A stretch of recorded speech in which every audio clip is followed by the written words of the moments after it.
اعوذ باللہ من الشیطان الرجیم بسم اللہ الرحمن الرحیم الحمد للہ رب العالمین والصلاة والسلام علی اشرف الانبیاء والمرسلین ابی القاسم محمد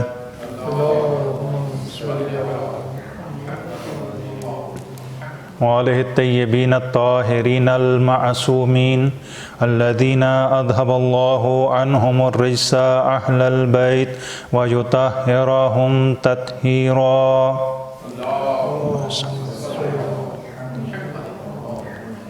ولعنۃ اللہ علی اعدائہم اجمعین من الآن الی قیام یوم الدین۔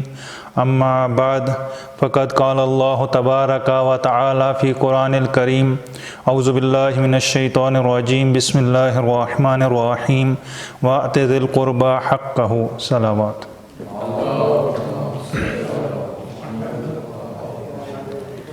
چونکہ آپ سب مستحضر ہیں کہ ایام فاطمیہ آ چکے ہیں، جناب سیدہ سلام اللہ علیہا کی شہادت کے ایام ہیں، اور ان ایام میں سب سے جو اہم ترین موضوع جناب سیدہ کی زندگی میں جس نے باقی سارے اگر ہم کہیں اس جناب سیدہ کی زندگی کے پہلوؤں کے اوپر غالب ہے، وہ مسئلہ فدق ہے۔ تو یہ مسئلہ کیا ہے، کیسے تھا، کیوں کر ہوا اور آج کس کیفیت میں ہے، یعنی اس کے مختلف جو پہلو ہیں کوشش یہ کریں گے کہ جو ہمارے پاس وقت ہے اس وقت کے اندر جو ہے اس کے مختلف پہلوؤں پر روشنی ڈالنے کی کوشش کریں گے۔ اور چونکہ دوسرا جو اس کی نشست ہے وہ انشاءاللہ اتوار کو بھی ہوگی، تو اگر کچھ چیزیں رہ جائیں گی تو وہ خطبہ فدق کے ضمن میں ان کو بیان کیا جائے گا، چونکہ ایک پیچیدہ مسئلہ جو ہے اس کو بنا دیا گیا، تو اس سلسلے میں جو ہے وہ کچھ عرائض اپنے عرض کرنا ہے۔ خود مسئلہ فدق کیا ہے، آج چاہے وہ کسی بھی مسلک سے انسان تعلق رکھتا ہو، اس کے ذہن میں یہ سوال آ جاتا ہے، کیونکہ سوشل میڈیا کا دور ہے، ہر کوئی جو ہے وہ سوشل میڈیا پر ہر کسی کی باتیں ہر کسی کے سامنے جو ہے وہ آ جاتی ہیں، تو اس لحاظ سے جو ہے وہ ہر کوئی جاننا چاہتا ہے کہ فدق کیا ہے، اور دوسری طرف سے ہر مسلک کے افراد وہ اٹھ کر اپنے مسلک کے دفاع کے لیے اس مسئلے کو پیش بھی کرتے ہیں، لیکن اس کے باوجود بھی اگر دیکھا جائے تو یہ مسئلہ حل ہوتا ہوا نظر نہیں آ رہا، یعنی کسی ایک نقطے پر متفق ہو جائیں، کہیں کہ یہ چیز تھی، یہ حل ہو جائے، یہ نظر نہیں آ رہا۔ بہرحال یہ ایک ایسا سوال ہے کہ جو ہر بچے کے، بڑے کے، جوان کے، نوجوان کے، کسی بھی فرقے سے تعلق رکھتا ہو، کسی بھی مسلک سے تعلق رکھتا ہو، یہ سوال ہر کسی کے ذہن میں ہوتا ہے، اور جو بھی کسی مکتب کے مسلک کے خطباء ہیں، واعظین ہیں، علماء ہیں، دانشور ہیں، انہوں نے بھی کوشش کی ہے کہ اپنے تئیں اس مسئلے کو بیان کیا جائے، لیکن میرا خیال ہے کہ اس پہ جو ہے وہ ابھی کما حق ہو روشنی نہیں ڈالے گی۔ اس کی وجہ جو ہے وہ یہ ہے کہ اس کو جو ہے وہ حقیقت کی نگاہوں سے نہیں دیکھا گیا، بلکہ اس کو جو ہے وہ مسلک کی عینک سے دیکھا گیا۔ آپ جس کو بھی دیکھیں، چاہے وہ کسی بھی مسلک سے تعلق رکھتا ہو، واضح طور پر نظر آتا ہے کہ اپنے مسلک کے مطابق اس مسئلے کو پیش کیا جا رہا ہے۔ جو مسلک ہے، جو مسلک کہتا ہے، جو مسلک کے اصول ہیں، جو مسلک کی بنیادیں ہیں، اسی کی روشنی میں اس قضیے کو دیکھا گیا، گویا ایک اینک لگا لی گئی، اب جو بھی اس مسلک کا رنگ تھا وہ اس اینک پر چڑھا اور اس اینک سے آگے وہی نظر آنے لگا۔ صدر اسلام سے اگر دیکھیں تو صدر اسلام سے ہی یہ مسلمانوں کے درمیان اختلافی ترین مسئلہ رہا ہے۔ ایسا نہیں ہے کہ ہم جو ہے وہ آنکھیں بند کر لیں اور کہیں کہ نہیں کچھ بھی نہیں ہوا، سب ٹھیک تھا، ایک معمولی سی بات تھی۔ نہیں، یہ معمولی سی بات نہیں تھی، کہ اگر معمولی سی بات ہوتی تو اتنا اختلاف، اتنا جھگڑا، اتنے مسالک، اتنی احادیث، یہ سارا کچھ نہ ہوتا۔ بس یہ معمولی نوعیت کا واقعہ، پہلے تو یہ مسلم ہے کہ معمولی نوعیت کا واقعہ نہیں ہے، اس کے اختلاف کے اثرات آج تک ہماری زندگی میں نظر آ رہے ہیں۔ بس یہ صدر اسلام کا پیغمبر کے بعد اختلافی ترین مسائل میں سے اگر ہم اسے کہیں کہ سر فہرست مسئلہ تھا تو بے جا نہیں ہے، یعنی اس سے سارے اختلاف جو ہے وہ آگے بڑھتے ہیں، اور آج تک یہ حل نہیں ہو سکا۔ کیوں نہیں حل ہو سکا؟ عرض کیا کہ یہ اس کو واقعیت اور حقیقت کی نگاہ کے بجائے مسلک کی نگاہ سے دیکھا گیا۔ آج کیا ہوتا ہے، کہیں پر بھی ایک واقعہ ہوتا ہے، ہر انسان کی کوشش ہوتی ہے، آج جو ہے وہ آپ دیکھیں پاکستان میں جو ہے وہ ایک عجیب و غریب صورتحال موجود ہے، لیکن ہر کسی کی کوشش ہے کہ میں واقعیت کو جانوں کہ واقعیت کیا ہے، آیا یہ جو بیان کیا جا رہا ہے میڈیا پہ آ کے یہ حقیقت رکھتا ہے یا حقیقت نہیں رکھتا، فیک ہے۔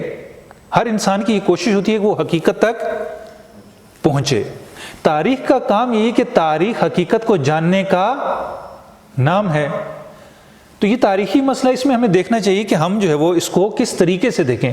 اگر ہم اس کو مسلک کی نگاہ سے دیکھیں گے تو کبھی بھی حقیقت تک نہیں پہنچ سکیں گے، اس لیے کہ ہر کوئی اپنی عقیدت کی بنا پر اپنا نقطہ نظر بیان کر، عقیدت سے صرف نظر کر کے، عقیدت سے ہٹ کر اگر ہم عقیدت سے اس مسئلے کو دیکھیں گے، پھر وہ عقیدت کی اینک ہماری آنکھوں پہ لگ جائے گی، پھر ہم واقعیت سے دور ہو جائیں گے۔ جیسے ابھی آپ دیکھیں کہ جو جس پارٹی میں ہے وہ کیا کرتا ہے، وہ اپنے لیڈر کی جو بھی مثلا خبر آتی ہے اس کے دفاع میں لگ جاتا ہے، صحیح ہو غلط ہو، اس کی کوشش ہوتی ہے کہ اس کا دفاع کرنے لگ جائے، چونکہ اس کا مسلک ہے، اس کا نظریہ ہے، اس کا ایک سیاسی نظریہ، اس کے نظریے کے تحت جو ہے وہ چل رہا ہے۔ یہاں پر بھی ایسے ہی ہے، جو جس کا مسلک ہے اسی مسلک کے تحت اس چیز کو پیش کیا گیا، لیکن تاریخی واقعیت کو جاننے کے لیے تمام مسالک کی اینک اتارنا ضروری ہے، چونکہ تاریخ نام ہے کشف واقعیت کا، کہ آپ واقعیت کو، حقیقت کو جان سکیں، اس تک پہنچ سکیں کہ ہوا کیا تھا،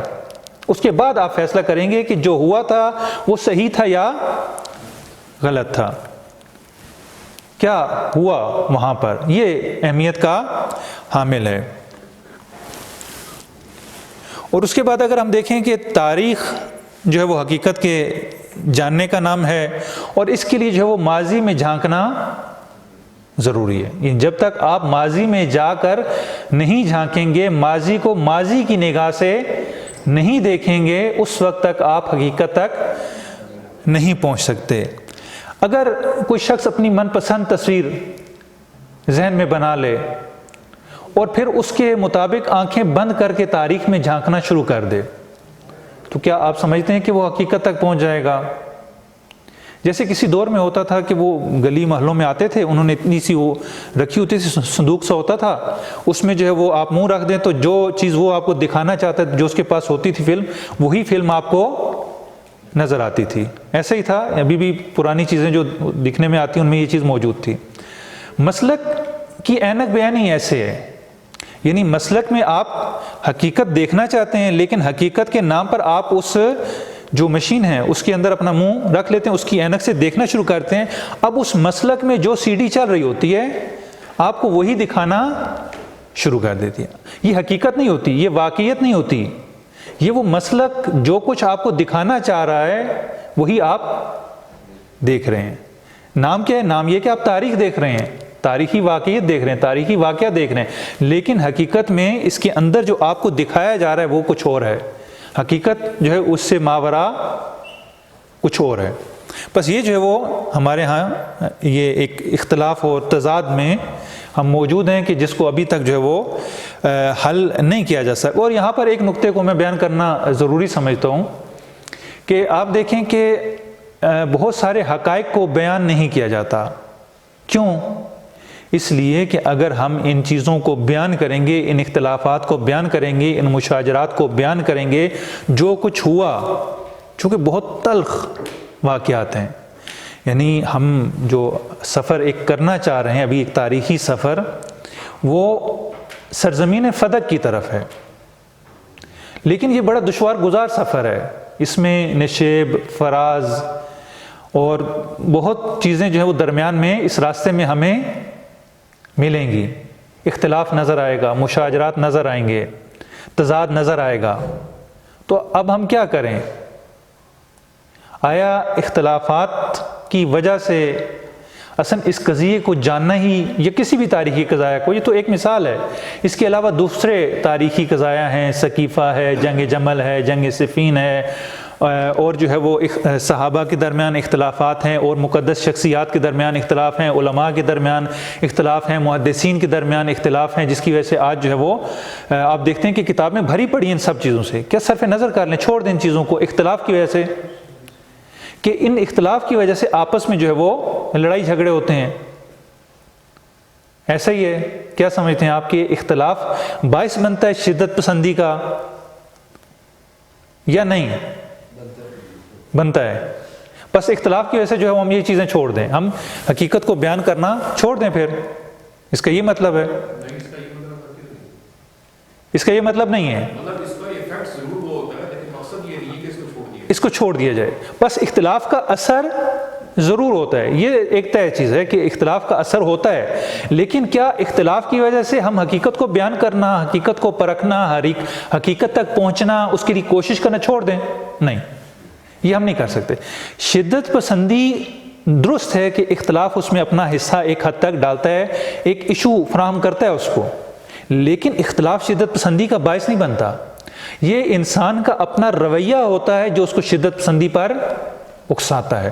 آپ دیکھ لیں کہ تاریخ میں جتنے بھی مسالک ہیں، خود ان مسالک کے اندر چاہے مثلا جو ہے وہ امامیہ ہوں، چاہے وہ معتزلہ ہوں، چاہے وہ اشاعرہ ہوں، چاہے وہ مالکی ہوں، چاہے وہ حنبلی ہوں، چاہے وہ کسی بھی دوسرے مسلک سے، ابھی یہ 4 فقہیں ابھی ہیں. اس سے پہلے اگر آپ تاریخ میں جا کر دیکھیں تو تقریباً جو ہے وہ 15-20 کے قریب فقہا موجود تھے کہ جن کا اپنا مکتب تھا، مسلک تھا، فقہی آراء تھی، نظریات تھیں. یہ تو بعد میں ان کو محدود کر کے 4 میں منحصر کر دیا گیا کہ آپ کے پاس فقط یہ 4 ہی، اور 5ویں جو ہے وہ فقہ امامیہ.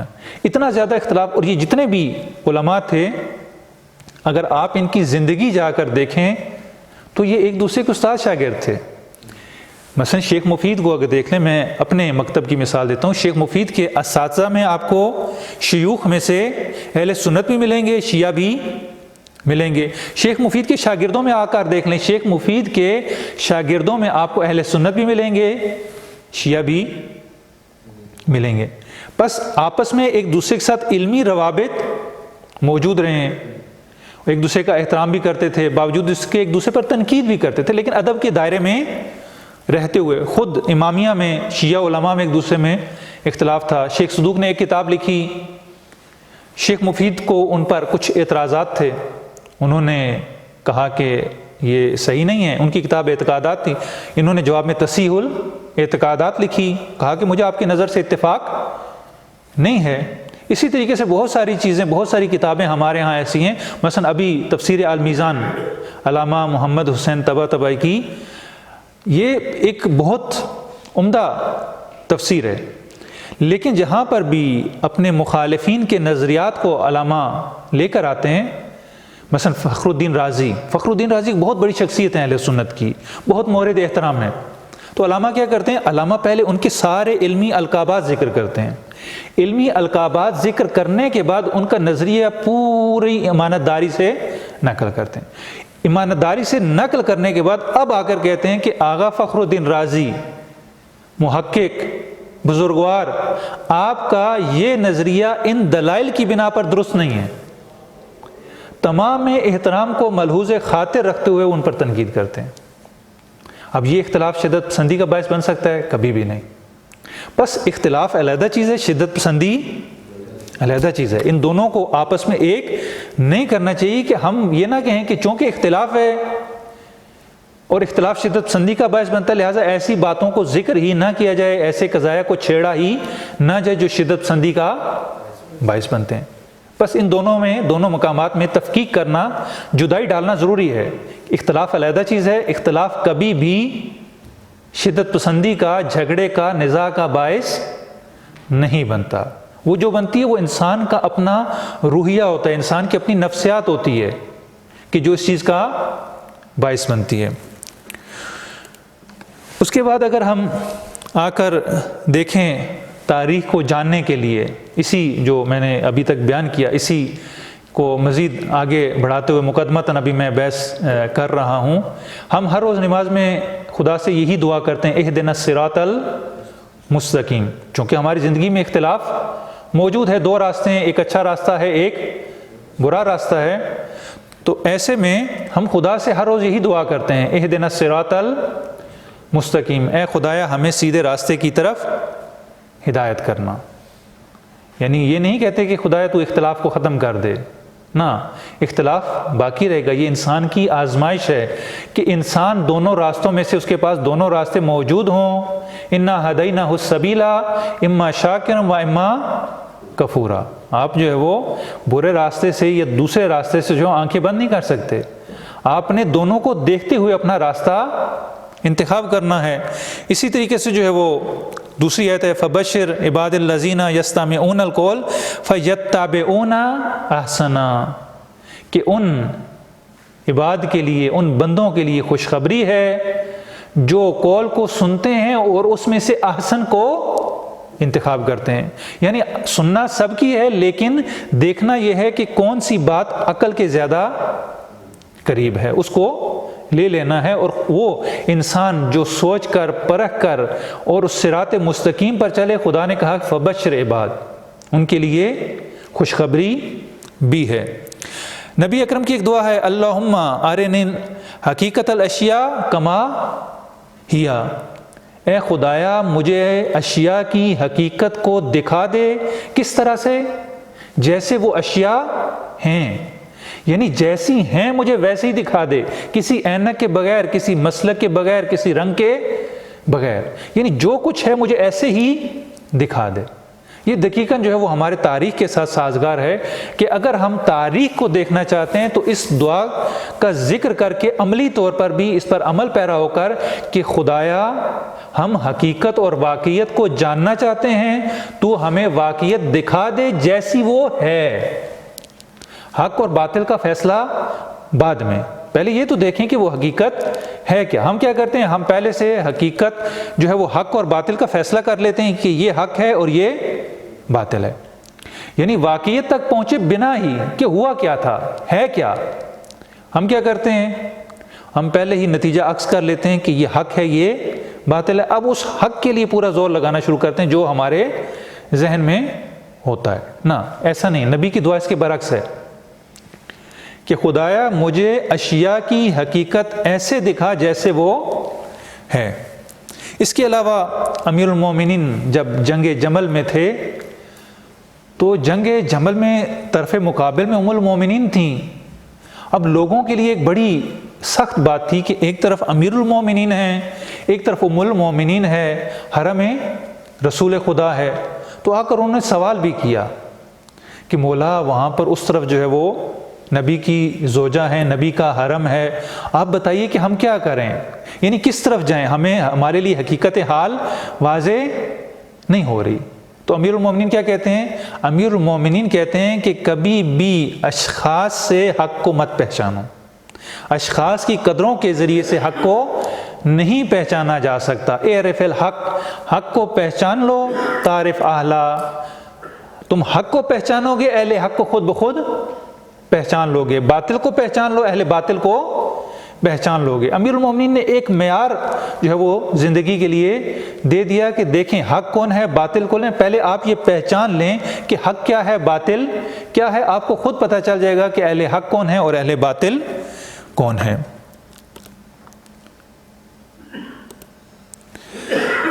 بس مسئلہ فدق جو ہے چونکہ مسلکی رنگ اختیار کر چکا ہے، اور اس مسلکی رنگ کی وجہ سے اگر ہم دیکھیں جو اختلاف ہے فدق کا، اس کی بازگشت کس کی طرف ہے، اس مسلک کی بنیادوں کی طرف ہے۔ اگر عرض کیا کہ نتائج کو قبول کر لیں تو مسلک کی بنیادیں، اس کے اگر نتائج برعکس ہوں تو کیا ہوتا ہے، مسلک کی بنیادیں ہل جاتی ہیں۔ چونکہ مسلک کی بنیادوں کو نہیں چھیڑنا چاہتے، حقیقت تک پہنچنے کے لیے اپنے مسلک کو نہیں چھوڑنا چاہتے، لہذا حقیقت جاننا ہی نہیں چاہتے، حقیقت وہ جاننا چاہتے ہیں، یعنی وہ فلم دیکھنا چاہتے ہیں جو ہمارے ذہن میں پہلے سے بنی ہوئی ہے، وہ کما ہیا، یعنی جیسی وہ تھی اس کو ویسا دیکھنا نہیں چاہتے، بلکہ جیسی ہمارے مسلک کی خواہش ہوتی ہے ہم اس حقیقت کو ایسے ہی دیکھنا چاہتے ہیں۔ اس کے بعد جو ہے وہ اب اس قضیہ میں انشاءاللہ ابھی آگے میں بیان کروں گا کہ دو طرف کے درمیان یہ واقعہ ہوا، ایک طرف جناب سیدہ تھیں اور ایک طرف جو ہے وہ صاحبان اقتدار تھے۔ اب ایسے میں ان کے درمیان ایک اختلاف ہوا، ایک نزاع ہوا، اور بعد میں جیسے جیسے دور گزرتا گیا، شخصیات تقدس اختیار کرتی گئیں، بہت سارے نظریات وجود میں آتے گئے۔ تو اب جب وہ بہت سارے نظریات وجود میں آئے، اشخاص نے تقدس کا رنگ دہار لیا، تقدس کا لبادہ انہوں نے اوڑھ لیا، اور ان کی حیثیت ایک دینیات کی دینی حیثیت انہوں نے اختیار کر لی۔ اب اگر ہم اس قضیے کو دیکھیں جیسے کہ تاریخ میں یہ واقع ہوا ہے، جیسے واقع ہوا ہے، جو واقعیت ہے، جو حقیقت ہے، اب اس کے نتائج جو ہے وہ اس واقعے کے یا کسی بھی واقعے کے اگر ہم ان نتائج کو مان لیں تو وہ نتائج بڑے انتہائی تلخ اور اگر مسلک کی بنیاد پر دیکھیں تو مسلک کی بنیادوں کو ہلا دینے والے۔ لہٰذا اب کیا کریں؟ اب جو ہے وہ ایک دروازہ اور کھلتا ہے یہاں سے توجیحات کا۔ اب توجیح کرنا شروع کر دیں، نہیں ایسا نہیں ہوا، نہیں ویسا ہوا، نہیں یہ ہوا، نہیں وہ ہوا، ایسا ہو سکتا تھا، نہ یہ، یعنی اپنی اپنی سب نے دلیلیں دینا شروع کر دیں۔ اب مثلا کیا کہا جاتا ہے کہ فدق میں دونوں جانب صدق تھا، یہ بھی اپنے دعویٰ میں سچی تھیں اور طرف مقابل بھی اپنے دعویٰ میں سچے تھے، دونوں کا دعویٰ متضاد، ایک کہہ رہا ہے کہ یہ چیز ہے، دوسرا کہہ رہا ہے یہ چیز نہیں ہے۔ جناب سیدہ کہتی ہیں کہ فدق میرا ہے، طرف مقابل کہتے ہیں کہ نہیں فدق آپ کا نہیں ہے، آپ کو نہیں مل سکتا۔ اب یہ ایک متضاد دعویٰ ہے۔ اس متضاد دعوے میں آیا ممکن ہے کہ دونوں طرف جو ہے وہ صدق ہوں، دونوں طرف صحیح ہوں، یہ طرف بھی صحیح ہو، یہ طرف بھی صحیح ہو؟ امیر المومنین نہج البلاغہ میں ایک جگہ فرماتے ہیں کہ ما اختلفت دعوتان الا احداہما الضلالہ، کبھی بھی یہ نہیں ہو سکتا کہ دو مختلف قسم کی دعوتیں دی جا رہی ہوں، اس میں سے جو ہے وہ دونوں کی دونوں حق ہوں، یہ دونوں باطل ہو سکتی ہیں لیکن دونوں کی دونوں حق نہیں ہو سکتی، ان میں سے ایک حتماً جو ہے وہ امیر المومنین کہتے ہیں کہ ضلالت کی، گمراہی کی دعوت ہوگی، باطل کی دعوت ہوگی۔ اب یہاں پہ ایسا نہیں ہو سکتا کہ ایک طرف بھی صدق ہو، دوسری طرف بھی صدق ہو، اس قضایا کو اتنا سادہ نہ لیں کہ دونوں طرفین کو جو وہ ایک ہی کیٹیگری میں کھڑا کر دیں۔ یا یہ کہا جائے کہ جناب سیدہ ناراض نہیں ہوئیں، انشاءاللہ اس حدیث کا ذکر ہوگا چونکہ حدیث جو ہے وہ بہت اہمیت کی اور بنیادی حدیث ہے، جس کی بنا پر یہ سارا قضیہ جو ہے وہ اصل وہ حدیث ہے، یعنی اس قضیے کے ساتھ وہ حدیث ہے جناب سیدہ کی ناراضگی کی، فمن اغضبہا اغضبنی، کہ جس نے جناب سیدہ کو ناراض کیا اس نے مجھے ناراض کیا، اس نے مجھے غضبناک کیا، اور جس نے مجھے غضبناک کیا اس نے گویا خدا کو غضبناک کیا۔ اب یہاں پر جناب سیدہ کی ناراضگی آ جاتی ہے، نہیں جناب سیدہ ناراض نہیں ہوئیں، ان کی تو کوئی ناراضگی نہیں تھی، ایسا تو کچھ بھی نہیں ہوا۔ یا یہ کہا جاتا ہے کہ جناب سیدہ کی جو ناراضگی تھی نا، یہ اس مورد میں نہیں تھی، اس حدیث کو شامل حال نہیں ہے، یہ بے اقتضائے بشری تھی، یعنی بشر ہونے کا تقاضا ہے کہ انسان کو اگر اس کی بات نہ مانی جائے تو وہ ناراض ہو جاتا ہے، لہٰذا یہ اقتضائے بشری تھا، اتنی بڑی بات نہیں تھی کہ ہم اس کو جو ہے وہ اس حدیث کے ضمن میں لیں کہ یہ مسئلہ جو ہے وہ اتنا سنگین تھا۔ یا یہ کہ جناب سیدہ کو وہ حدیث ہی معلوم نہیں تھی، وہ حدیث ان کو معلوم تھی، جناب سیدہ کو معلوم نہیں تھی، لہذا جناب سیدہ کی ناراضگی کوئی معنی نہیں رکھتی چونکہ جناب سیدہ کو علم نہیں تھا۔ یا یہ کہتے ہیں کہ مثلا اگر انہیں وہ وہاں پر گئی بھی تھیں تو اس لیے گئی تھی تاکہ معلوم کر سکے کہ آیا میراث میں میرا بھی حصہ ہے یا نہیں ہے، یعنی صرف معلوم کرنے گئی تھیں کہ مجھے بتائیے کہ پیغمبر کی میراث ہے یا نہیں اور اس میں میرا حصہ ہے یا نہیں۔ ایک سوالیہ انداز تھا جناب سیدہ کا، نہ یہ کہ وہ اپنا حق کا مطالبہ کرنے گئی تھیں۔ حتیٰ بعض ایسے بھی لوگ گزرے جس میں ابن تیمیہ، انہوں نے اس مسئلے میں آ کر جناب سیدہ کی طرف نعوذ باللہ نفاق کی نسبت بھی دی ہے۔ منہاج السنہ میں انہوں نے جب یہ بحث کی تو وہاں پر جو ہے وہ جناب سیدہ کو انہوں نے یعنی بالکل جو ہے وہ نفاق کی طرف تقریباً نسبت دیتے ہوئے کہا کہ جناب سیدہ خطا پر تھی اور غلطی جو ہے وہ جناب سیدہ کی تھی۔ اور اس کے مقابلے میں جو طرف مقابل تھے، صاحبان اقتدار تھے، ان کے فیصلے کو کہا کہ یہ ثبات قدم تھا، عدالت تھی، استقامت کی دلیل اس کو قرار دیا جاتا ہے کہ انہوں نے عدالت کو ملحوظ خاطر رکھا اور پیغمبر کے دور میں جو کچھ ہوتا تھا اس سے ذرا برابر بھی منحرف نہیں ہوئے۔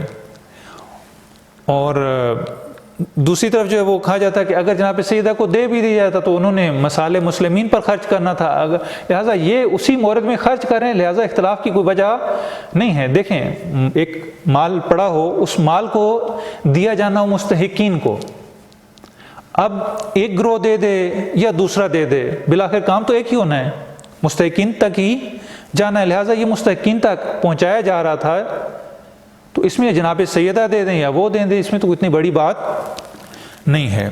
اب یہاں پر جو ہے وہ یہ سارا مقدمہ تھا فدق تک کا۔ اب یہاں پر جو ہے کچھ سوالات، بنیادی سوالات یہاں پر فدق کے بارے میں بنتے ہیں کہ سب کی تو نہیں، لیکن کوشش کریں گے کہ جو اصلی سوالات ہیں ان کا جواب دیا جائے، چونکہ یہ سوالات بہت زیادہ اہمیت ہیں، اس کے مختلف پہلوؤں کو واضح کرتے ہیں۔ فدق کیا تھا؟ کتنی اراضی تھی؟ اس کی مالکیت اور حیثیت کیا تھی؟ آیا فقط ایک پلاٹ کی طرح چند کھجوروں کے درخت تھے؟ ایک پوری سرزمین تھی، پورا باغ تھا، پوری جاگیر تھی، پورا قریہ تھا؟ کیا تھا یہ فدق؟ کیوں اتنی اہمیت کا حامل ہوا؟ کیا ایک باغ یا ایک اراضی کے لیے جناب سیدہ ناراض ہو سکتی ہیں؟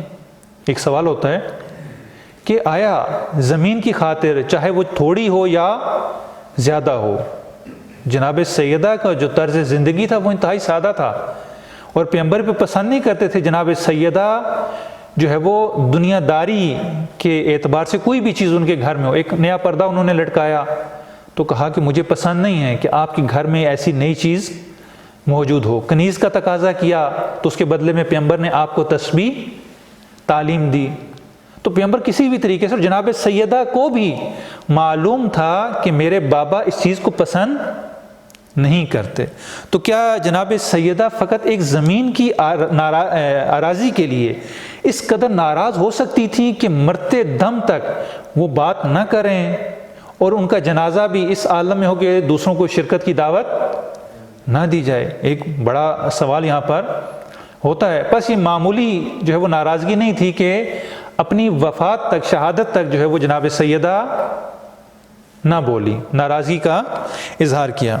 کیا جناب سیدہ کے ذہن میں فقط یہ سوال تھا کہ فدق جو ہے وہ ہمارا حصہ ہے یا نہیں ہے؟ انہیں فقط یہ معلوم کرنا تھا یا نہیں؟ بی بی کو معلوم تھا کہ میرا ہے، اور علم ہوتے ہوئے وہ میراث کا، ہبہ کا، میراث کا تقاضا کرنے گئی تھیں۔ کیا جناب سیدہ میں غلطی اور خطا کا امکان موجود ہے؟ کیا جناب سیدہ خطا کر سکتی ہیں؟ ایسا ممکن ہے؟ ایک سوال جو ہے وہ یہ ہے، اور ہمارے نقطہ نظر سے تو چونکہ آیت تطہیر جناب سیدہ کی شان میں، جناب سیدہ کے گھر میں، جناب سیدہ کی محوریت میں نازل ہوئی، تو اس میں کوئی خطا کا امکان نہیں ہے۔ کیا یہ ایک معمولی واقعہ تھا یا غیر معمولی واقعہ تھا؟ کیا یہ فقط محض ایک تاریخی واقعہ یا قرآن و حدیث کے ساتھ بھی اس کا کوئی ربط ہے؟ جناب سیدہ مطالبہ اگر نہ کرتی تو یعنی کیا ہوتا؟ تو پیغمبر نے جب کسی کو جانشین ہی تعیین نہیں کیا، چونکہ طرف مقابل جو تھے ان کا کہنا یہ تھا کہ پیغمبر نے کسی کو خلیفہ نہیں بنایا، لہٰذا جو ہے وہ سقیفہ میں خلیفہ کا انتخاب کیا گیا۔ اگر پیغمبر خلیفہ تعین نہیں کر رہے تو خلیفہ کے فرائض کے بارے میں آپ کیسے فیصلہ کر سکتے ہیں کہ یہ فرائض جو ہے وہ خلیفہ کے، پیغمبر جو ہے وہ جو کچھ کرتے تھے خلیفہ بھی وہی کرے گا، وراثت کا جو حق ہے پیغمبر کا، جو ترکہ ہے، جو کچھ پیغمبر نے چھوڑا ہے اس کے بارے میں کیا کرنا ہے، یہ خلیفہ کا حق ہے۔ خود خلافت کو پیغمبر نے واضح نہیں کیا تو جو اس کے لوازمات ہیں وہ کیسے پیغمبر نے بیان کیے؟ جب خلافت ہی بیان نہیں کی تو خلافت کے ساتھ جو دوسری چیزیں وہ کیسے بیان کر دیں؟ اور اگر قانون کی روح سے جناب سیدہ کو حق نہیں ملنا تھا تو پھر جناب سیدہ ناراض کیوں ہوئیں؟ اگر قانون یہ تھا اسلام کا کہ جناب سیدہ میراث میں حصہ دار نہیں ہیں، میراث ان کو نہیں ملے گی، تو پھر جناب سیدہ کی ناراضگی کس لیے تھی؟ پھر تو خلاف نعوذ باللہ، خلاف شریعت، خلاف اسلام، خلاف قانون یہ عمل ہو جاتا ہے بی بی کا۔ اگر ہم یہ مان لیں کہ جناب سیدہ کی ناراضگی جو ہے وہ اس کی کوئی وجہ نہیں تھی، انہیں جب معلوم ہو گیا کہ یہ قانون ہے تو قانون کے خلاف انہوں نے مطالبہ کیا۔ ہم دیکھتے ہیں کہ جب قرآن کی جو آیات ہیں ان میں فدق کو کس انداز میں بیان کیا گیا۔ اس سے پہلے کہ فدق کو آ کر بیان کریں، خود جناب سیدہ کی شخصیت کے بارے میں مختصر ایک تعارف، چونکہ آپ کے اذہان میں موجود ہیں ساری آیات، سارے روایات، سارے واقعات، فقط ایک دفعہ اس کا مرور کر لیں تاکہ ہمارے اذہان میں یہ بات آ جائے کہ جناب سیدہ کس شخصیت اور مقام کی وارث تھی۔ طرف مقابل کو ہم بیان نہیں کرتے، چونکہ جناب سیدہ کی شخصیت جو ہے وہ متفق ہے سارے کے سارے، ان کی جو فضیلت ہے اس پر اتفاق نظر رکھتے ہیں، اس لیے جناب سیدہ کی شخصیت کو بیان کرتے ہیں۔ دیکھتے ہیں کہ جناب سیدہ کی شخصیت کیسی تھی۔ جناب سیدہ کی فضیلت پر، عظمت پر اتفاق نظر ہے سب کو، کوئی بھی ایسا نہیں ہے کہ جو جناب سیدہ کی فضیلت کو نہ مانتا ہو۔ حتیٰ بخاری اور مسلم کی روایات ہیں کہ 4 بافضیلت ترین خواتین میں سے ایک جناب سیدہ ہیں۔ یہ حدیث تواتر کی حد تک موجود ہے، صحائح ستہ میں بھی ہے، صحیحین میں بھی ہے، فضائل صحابہ میں بھی، اور دوسری بھی کتابوں میں یہ حدیث موجود ہے۔ پہلے ہم دیکھتے ہیں کہ جناب سیدہ کا حسب و نسب قریش سے ہیں، پیغمبر گرامی کی دختر ہیں، اس سے بڑھ کر حسب نسب بیان کرنا جو ہے وہ ہو ہی نہیں سکتا۔ یعنی دنیا میں عالی ترین حسب نسب اگر کسی کا ہے تو وہ پیغمبر کے بعد خود جناب سیدہ ہیں۔ اور اگر کردار کے لحاظ سے دیکھیں تو وہ بھی سر فہرست ہیں، مرکز اہل بیت ہیں۔ آغوش رسالت میں آپ نے تربیت پائی، پیغمبر صلی اللہ علیہ وسلم کی سیرت اور صورت کی حامل ہیں، نہ فقط سیرت کی بلکہ پیغمبر کی صورت اور پیغمبر کی چال ڈھال ساری کی ساری جناب سیدہ کی ویسی ہی ہے جیسے جناب پیغمبر صلی اللہ علیہ وآلہ وسلم کی ہے۔ خود حضرت عائشہ نقل کرتی ہیں کہ ایک دفعہ جناب سیدہ تشریف لائیں تو میں نے دیکھا کہ جناب سیدہ بالکل ایسے ہی چل رہی تھیں، ان کا وہی انداز تھا چلنے کا، آنے کا جو پیغمبر کا تھا۔ اور اسی طریقے سے ان کی سیرت میں بھی احادیث ہیں کہ ان کا خلق، ان کی خلق سارا پیغمبر کا خلق و خلق تھا۔ اس کے علاوہ ہم دیکھیں تو جناب سیدہ کے ذریعے سے خدا نے پیغمبر کو اولاد جیسی نعمت دی، اور جو ان کے مخالف ابتر کا تانا دیتے تھے ان کو جواب دیا، اور اسی وجہ سے امام حسن اور امام حسین علیہ السلام کو پیغمبر نے اپنا بیٹا کہا۔ یہ جناب سیدہ کی فضیلت تھی۔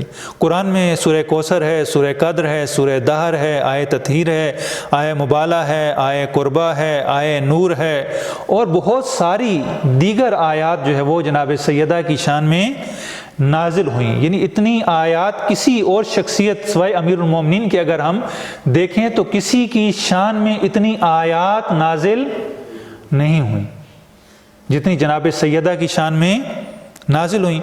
احادیث میں دیکھیں، حدیث ثقلین ہے، حدیث سفینہ ہے، حدیث بضعۃ منی ہے، حدیث من اغضبہا فقد اغضبنی ہے، اور جناب سیدہ کی رضایت کی ہے کہ جس نے ان کو راضی کیا اس نے مجھے راضی کیا۔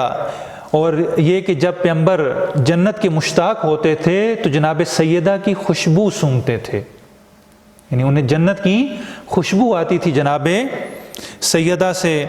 جناب سیدہ پیغمبر کی محبوب ترین شخصیت تھیں۔ پوچھا گیا حضرت عائشہ سے کہ پیغمبر کی، یہ بخاری اور مسلم میں روایات ہیں، کہ پیغمبر کی محبوب ترین شخصیت کون سی تھی؟ کہا کہ عورتوں میں جناب سیدہ ہیں اور مردوں میں ان کے شوہر امیر المومنین ہیں، بس محبوب ترین شخصیت جناب سیدہ ہیں۔ جب بھی جناب سیدہ آتی پیغمبر کھڑے ہو کر جناب سیدہ کا استقبال کیا کرتے تھے۔ جب سفر پر جاتے تو سب سے آخر میں جس شخصیت سے ملتے تھے جناب سیدہ ہوتی تھی، جب واپس پلٹتے تھے سب سے پہلے جناب سیدہ سے ملاقات کرتے تھے۔ آپ کو ام ابیہا کہنا، آپ کی شادی امیر المومنین سے کرنا، اور یہ کہنا کہ اگر علی نہ ہوتے تو کوئی بھی زہرا کا کف نہ ہوتا۔ حتیٰ دوسرے افراد، بڑے برجستہ افراد جو وہ آئے اور آ کر انہوں نے خواستگاری کی پیغمبر سے، تو پیغمبر نے انہیں یہ کہہ کر ٹال دیا کہ زہرا ابھی چھوٹی ہیں، اور فوراً اس کے بعد امیر المومنین آئے اور پیغمبر نے جو ہے وہ امیر المومنین کو جناب سیدہ کے ہاتھ جو ہے وہ دے دی، ان کے ساتھ شادی ان کی کر دی۔ یہ بھی جناب سیدہ کی فضیلت تھی، اور بعض روایات میں کہ جناب سیدہ کی جب شادی ہوئی تو آسمان کے فرشتوں نے وہاں پر خوشی منائی۔ خود جو فضائل جناب سیدہ کے بارے میں کتابیں ہیں اصحاب کی، اس میں یہ واقعہ ذکر ہے۔ اور اس کے علاوہ جناب سیدہ کے گھر آ کر اگر ہم واقعات کو دیکھیں تو آ کر پیغمبر کا جناب سیدہ کے دروازے پر آئے تطہیر کی تلاوت کرنا 6 مہینے یا 9 مہینے تک لکھا ہوا ہے کہ پیغمبر آ کر اس دروازے پر آئے تطہیر کی تلاوت کیا کرتے تھے۔ جناب سیدہ کی صداقت دیکھ لیں، اور سارے جتنی بھی اس کے علاوہ متعدد احادیث ہیں، یہ ساری وہ احادیث میں بیان کر رہا ہوں کہ جو سب کے نزدیک متفق ہیں، اس میں کسی کو بھی کوئی اختلاف نہیں ہے۔ اب اگر تاریخی واقعات میں آ جائیں، بچپنے میں پیغمبر کی آغوش میں تربیت پانا، مکہ کے دور میں سخت ترین زندگی بسر کرنا، پھر ہجرت کرنا، ہجرت کے بعد شادی کرنا، پھر جنگ احد میں پیغمبر کا ساتھ دینا، ان کی مرہم پٹی کرنا، اور اس کے بعد جو ہے وہ سب سے اہم ترین واقعہ جو جناب سیدہ کی زندگی میں تھا وہ واقعہ مباہلہ تھا۔ واقعہ مباہلہ کیا تھا؟ واقعہ مباہلہ جناب سیدہ کی صداقت کی گواہی تھی۔ چونکہ جب عیسائیوں سے مناظرہ ہوا، بات چیت ہوئی، تو عیسائیوں نے بات ماننے سے انکار کر دیا، پیغمبر جو بھی دلیل دیتے تھے وہ انکار کر دیتے تھے۔ تو پھر بات یہاں تک پہنچی کہ اگر آپ ہماری بات قبول نہیں کرتے تو پھر آئیے آپس میں مباہلہ کرتے ہیں۔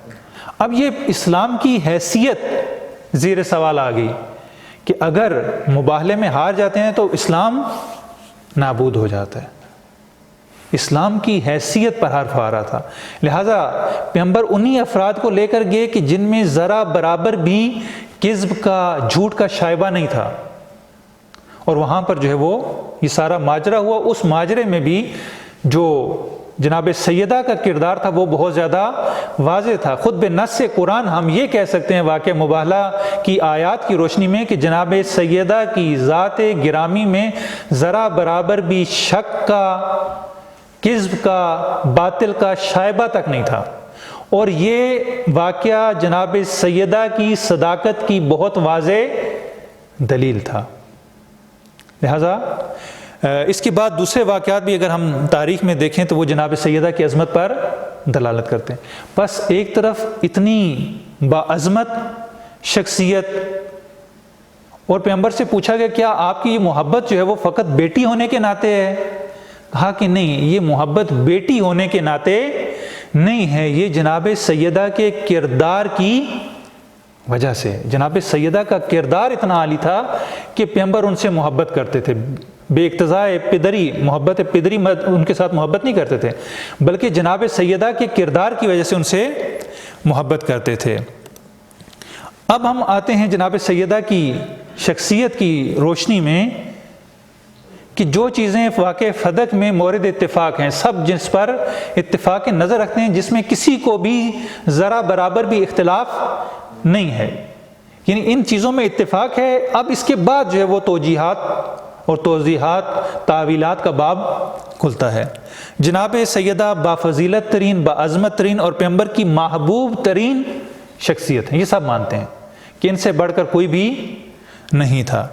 فدق مال فے تھا، ابھی میں عرض کرتا ہوں کہ فے کیا ہے۔ اور پیغمبر کے ساتھ جو ہے وہ مختص تھا، یہ خالصہ پیغمبر تھا، خالص پیغمبر کا حق تھا، اور طرفین کا متضاد موقف۔ اگر آپ روایات صحیح بخاری، مسلم اور دوسری کتابوں کی پڑھیں تو متضاد موقف، ایک آ کر کہتا ہے کہ میراث دیں، اور طرف مقابل کہتا ہے کہ نہیں، میراث آپ کی نہیں ہے، پیغمبر جو چھوڑ کر جاتے ہیں ما ترکنا ہو صدقہ، جو بھی وہ چھوڑ کر جاتے ہیں وہ صدقہ ہوتا ہے۔ جناب سیدہ کا میراث کا مطالبہ کرنا اور طرف مقابل کا انکار کرنا، اور بی بی کا تا دم وفات شہادت ان سے ناراض ہونا، اور امیر المومنین کا جناب سیدہ کی شہادت کے بعد ان کو جنازے پر نہ بلانا، خبر نہ کرنا، اور بغیر ان کو اطلاع کیے رات کو جناب سیدہ کو دفنا دینا، یہ جو ہے وہ صحیح بخاری اور مسلم کی روایات ہیں، لہٰذا اس میں کوئی اختلاف بھی نہیں ہے۔ یہ وہ چیزیں ہیں، قضیہ فدق میں جو ہے وہ مورد اتفاق ہے کہ جناب سیدہ کی شخصیت مورد اتفاق ہے کہ بافضیلت ترین شخصیت ہے۔ فدق پیغمبر کا ذاتی مال تھا، ان کا خالصہ تھا، صفایا تھا، صفی یعنی خالص ان کا مال تھا، متضاد جو ہے وہ آپس میں یہ ایک تقاضا تھا۔ اس کے بعد ہم آ جاتے ہیں فدق میں کہ فدق جو ہے وہ ہے کیا۔ فدق خالص پیغمبر کا مال تھا، یہ فدق ہے کیا؟ مدینہ سے تقریباً 140 سے 170 کلومیٹر جو ہے وہ مختلف جو ہے وہ ذکر کیا گیا۔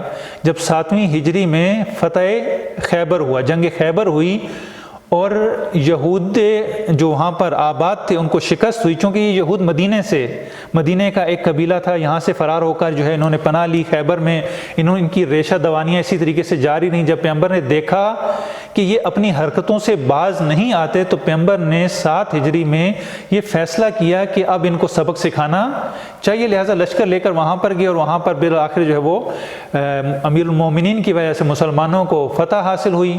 اس فتح حاصل ہونے کے بعد یہود کی آپ یوں سمجھیں کہ ریڑھ کی ہڈی ٹوٹ گئی۔ وہ فتح خیبر ان کے تابوت میں وہ آخری کیل ثابت ہوئے۔ اب آس پاس جتنے بھی یہود تھے ان کو نا امیدی اور مایوسی ہو گئی۔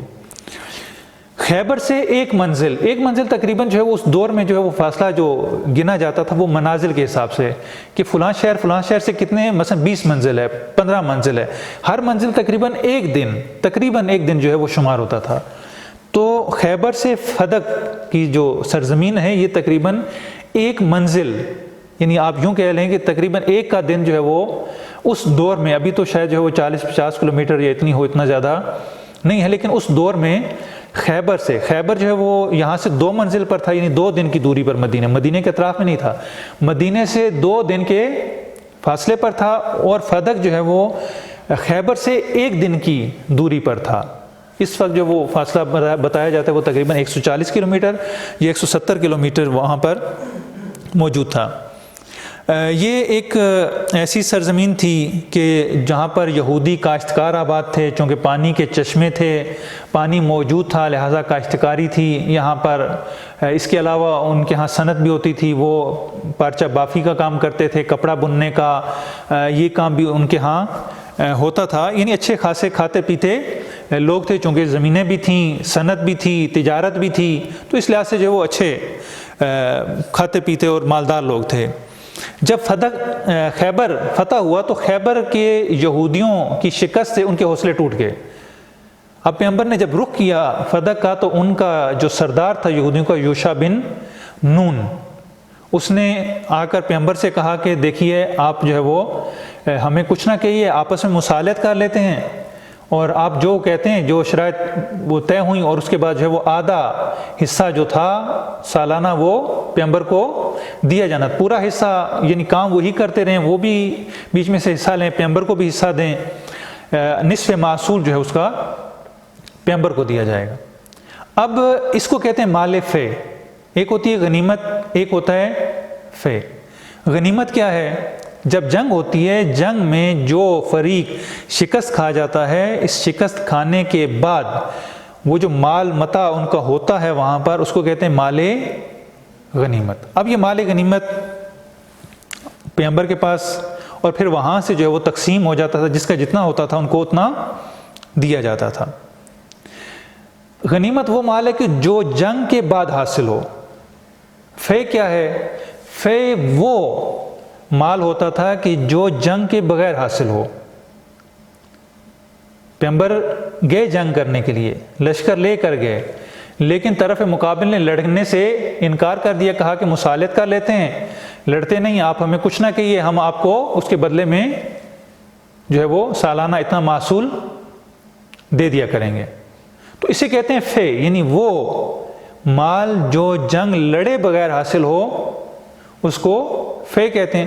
غنیمت کا اپنا قانون ہے، اس کو تقسیم کیا جاتا ہے، اس کا خمس اس میں ہوتا ہے، باقی چیزیں ہوتی ہیں، اور پھر ہر ایک کو اس کے مطابق دیا جاتا ہے، اس کے اپنے مصارف ہیں.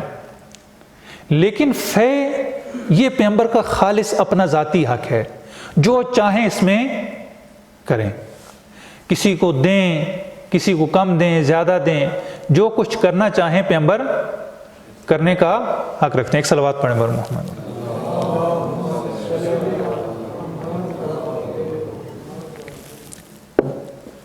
فدق چونکہ بغیر جنگ لڑے حاصل ہوا. سورہ حشر کی جو 6 اور 7 نمبر آیات ہیں اس میں واضح طور پر وَمَا أَفَاءَ اللَّهُ عَلَىٰ رَسُولِهِ مِنْهُمْ فَمَا أَوْجَفْتُمْ عَلَيْهِ مِنْ خَيْلٍ وَلَا رِكَابٍ وَلَٰكِنَّ اللَّهَ يُسَلِّطُ رُسُلَهُ عَلَىٰ مَن يَشَاءُ وَاللَّهُ عَلَىٰ كُلِّ شَيْءٍ قدیر. یعنی یہاں پر جو ہے وہ مسلمانوں نے گھوڑے نہیں دوڑائے جنگ کے لیے، اس لیے یہ خالص خدا کا رسول خدا کا حق ہے. اور اس کے بعد اگلی آیات میں اس کے مصارف بھی بیان کیے گئے ہیں کہ آپ نے اس کو اپنے ذوی القربا کو دینا ہے، مساکین کو دینا ہے، اور دوسرے افراد کو آپ دے سکتے ہیں. اب یہ پیغمبر کی ثوابدید کے اوپر ہے کہ پیغمبر اس کو کیسے خرچ کرتے ہیں. اب یہیں سے جو ہے وہ بحث شروع ہو جاتی ہے کہ یہ کس طریقے سے آیا پیغمبر جو فے کے مالک ہیں یہ ان کی مالکانہ حیثیت ہے یا متولیانہ؟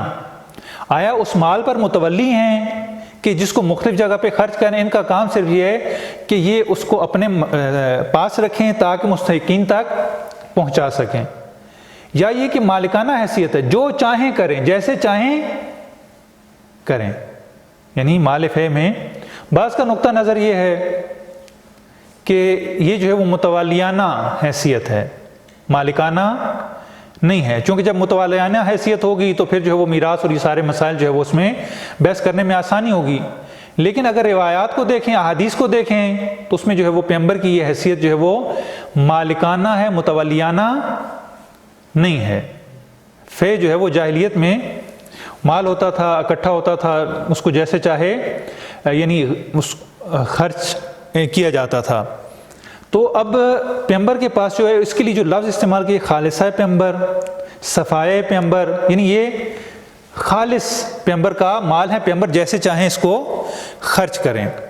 اور اس کے بعد ہم اسی کی حیثیت کو جاننے کے لیے کہ اس فدق کی حیثیت کیا تھی، آپ مختلف ادوار میں فدق کو دیکھیے کہ پہلے پیغمبر کا حق تھا، پیغمبر نے جناب سیدہ کو عطا کر دیا، ہبہ کر دیا. اس ہبہ کرنے کے بعد جب ثقیفہ کا ماجرا ہوا، خلفاء کا انتخاب ہوا، تو یہ فدق خلفاء کے ہاتھ میں آ گیا. خلفاء کے بعد یعنی شیخین کے ہاتھ میں آ گیا جو پہلے 2 خلیفہ تھے. اس کے بعد یہ امیر المومنین کو ملا، اور امیر المومنین نے اس میں اپنی مرضی سے تصرف کیا، جیسا وہ چاہتے تھے اس میں تصرف کرتے تھے. اس کے بعد خلیفہ شیخین کے بعد خلیفہ سوم کے دور میں یہ خلیفہ سوم نے اپنے داماد اس مروان کو دے دیا. بعض کہتے ہیں کہ خلیفہ سوم نے دیا، بعض کہتے ہیں بعض روایات میں کہ امیر شام نے اب مروان کو دے دیا. پھر امیر المومنین کے دور میں جیسے عرض کیا کہ امیر المومنین کے اپنے تصرف میں رہا. یہاں پر اشکال بھی کیا جاتا ہے کہ امیر المومنین نے جب خود خلیفہ بنے تو فدق کیوں واپس نہ لیا؟ نہ واپس لینے کی ضرورت ہی نہیں تھی، کیونکہ جناب امیر المومنین کے اپنے تصرف میں جیسے چاہیں اس کو خرچ کریں، یہاں پر اسے واپس لینے کی کوئی وجہ نہیں تھی، چونکہ جناب امیر المومنین نے اپنی ذات پر اسے خرچ نہیں کرنا تھا، بلکہ مصارف مسلمین پر اسلام کے نفع کے لیے، اسلام کے مقاصد کے لیے اس کو خرچ کرنا تھا۔ تو ویسے بھی وہ ان کے ہاتھ میں تھا۔ امیر المومنین کی زندگی تو انتہائی سادہ تھی۔ انہوں نے اس دور میں جب جنگیں کرتے تھے، جنگ جو فتح حاصل ہوتی تھی امیر المومنین کی وجہ سے، غنیمت کے وقت جو وہ دوسرے سارے آ جاتے تھے، وہ اپنا حصہ لے کر وہ امیر بن کے، لیکن امیر المومنین کو جو بھی غنیمت ملتی تھی وہ راہ خدا میں خرچ کر دیتے تھے اور خود انتہائی سادہ زندگی گزارتے تھے۔ لہٰذا اپنے دور میں بھی انہوں نے ایسے ہی کیا، فدق کے مصارف اسی طریقے سے وہ خرچ کرتے رہے۔ اس کے بعد جو ہے وہ امیر شام کے دور میں عرض کیا کہ دوبارہ مروان کو دے دیا گیا۔ پھر ایک عرصے تک جو ہے وہ تقریباً ہم یوں کہہ سکتے ہیں کہ سن 40 ہجری امیر المومنین کی شہادت کے بعد سے فدق مروان کو ملا، اور پھر اس کی نسل میں ہوتا ہوتا سن 100 ہجری تک عمر بن عبد العزیز جب وہ برسر اقتدار آیا تو اس نے جو ہے یہ فدق، اس نے کہا کہ یہ تو جو ہے وہ اہل بیت کا حق تھا، لہٰذا اس نے فدق لے کر بنی امیہ سے اور اہل بیت کو دے دیا۔ اس کے بعد اگلا حاکم ہے یزید بن عبد الملک یا یزید بن ولید بن عبد الملک۔ اس نے وہ دوبارہ اہل بیت سے واپس لے لیا اور پھر بنو امیہ کے پاس رہا، حتیٰ 132 سن ہجری میں جب بنی امیہ کی حکومت ختم ہوتی ہے اور اس کے بعد بنی عباس کی حکومت شروع ہوتی ہے، تو ان کا جو پہلا حاکم تھا ابو العباس صفا، اس نے یہ اہل بیت کو دیا، اور اس کے بعد اگلا جو حاکم تھا منصور دوانکی، اس نے اہل بیت سے واپس لے لیا۔ پھر ہارون نے ایک دفعہ دینا چاہا اور امام موسیٰ کاظم علیہ السلام سے پوچھا کہ اس فدق کی حدود کیا ہیں، تو امام موسیٰ کاظم علیہ السلام نے جو حدود بتائیں وہ پورے اس کے جغرافیہ جو تھا اس کی حکومت کا تھا۔ یعنی امام موسیٰ کاظم علیہ السلام کا دعویٰ حکومت کا تھا کہ فدق کا مطلب یہ ہے کہ آپ حکومت ہمیں دے دو۔ اس نے سمجھا کہ شاید ایک چھوٹی سی سرزمین ہوگی، ابھی میں پوری دنیا جو ہے وہ ہمارے قبضے میں، مشرق سے لے کر مغرب تک ہماری حکومت ہے، اگر ایسے میں ہمیں انہیں چھوٹی سی ایک زمین دے دیں تو اتنے عرصے سے جو یہ دعوے دار ہیں فدق کے، یہ دعویٰ ان کا ختم ہو جائے گا، یہ بحث ختم ہو جائے گی۔ اس نے کہا ٹھیک ہے میں آپ کو دیتا ہوں۔ امام موسیٰ کاظم علیہ السلام کہتے ہیں کہ نہیں، تم فدق نہیں دے سکو۔ کہا کہ آپ بتائیے تو صحیح، اس کی حدود میں دے دوں گا۔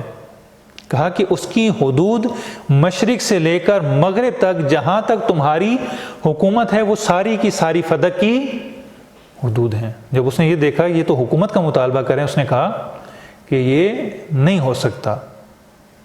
اور اس کے بعد جب مامون کی حکومت آئی تو مامون کے دور میں ایک جالب کام ہوا، یعنی یہ جو مختلف حکومتوں کے زیر اثر رہا، اس کو بیان کرنے کا مقصد یہ ہے کہ آپ دیکھیں کہ اس کی حیثیت کیا تھی۔ یعنی اگر اس کی کوئی قانونی حیثیت، مالکانہ متولیانہ حیثیت ہوتی تو ہر دور میں اس حیثیت اور باقی رہنا چاہیے تھا۔